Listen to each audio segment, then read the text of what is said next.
Hi, my name's John Howes, and this is Strokes for iOS. Strokes is a sequencer that I've been developing for the last 3 years. It started life as a Max for Live sequencer, and then I made a VST3 version and an audio unit version. Here it's running as an AUV3 inside of AUM, but it can also run as a standalone application on iOS. So in the setup here, I've got AUM hosting Strokes and this nice app called Drambo. Inside Drambo, I've got like 5 very simple voices set up. So let's start the clock. And this first sequencer mode is in step mode. What that means is that we can just punch in notes wherever we want.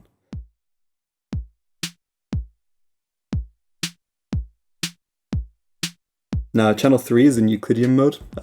Explainer on what Euclidean rhythms are in this other video over here. But yeah, I'll increase this and notes will start to appear. One of the interesting things with Strokes is that each channel has its own playhead. So we can set them to like different lengths and they'll start to phase in and out with each other, but always tempo synced. So on the 5th channel, I've got this hi-hat type voice. Now it's got a very snappy decay at the minute, so you can't really hear it too well. But if I go over to this and start setting up the decay, let's get some more hi-hats going.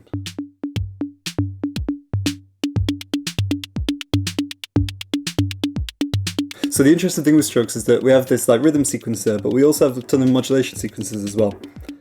If I flip back to Strokes here, you see like we have this matrix sequencer in the corner. Now channel 3 is corresponding to the rhythm sequencer channel 3. So whenever there's a note event on channel 3, the sequencer will advance 1 step. And I've got that set up here to control the amplitude and decay.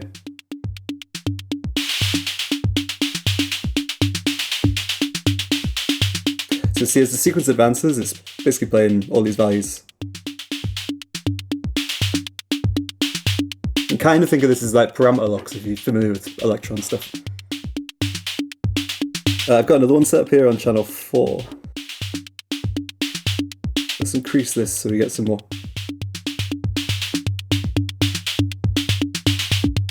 Now go back to here and I've got this matrix channel 4 is connected to the filter call.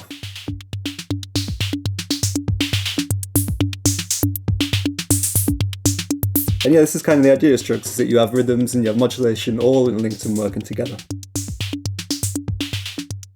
So that demo there was using a host called AUM, but alternatively you can run Strokes as a standalone application.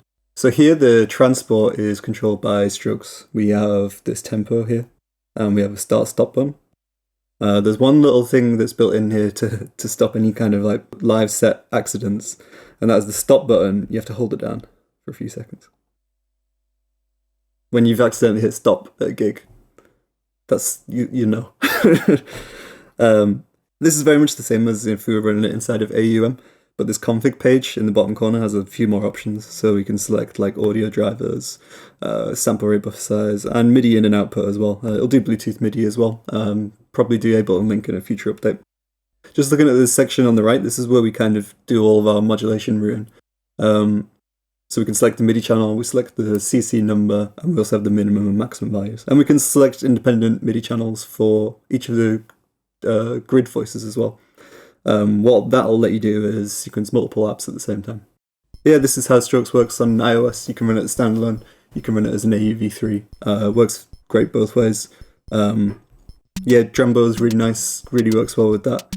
And there's tons of stuff in like the iOS AUM ecosystem that will play nicely with this. So yeah, hope you get a chance to check it out, and thanks for watching.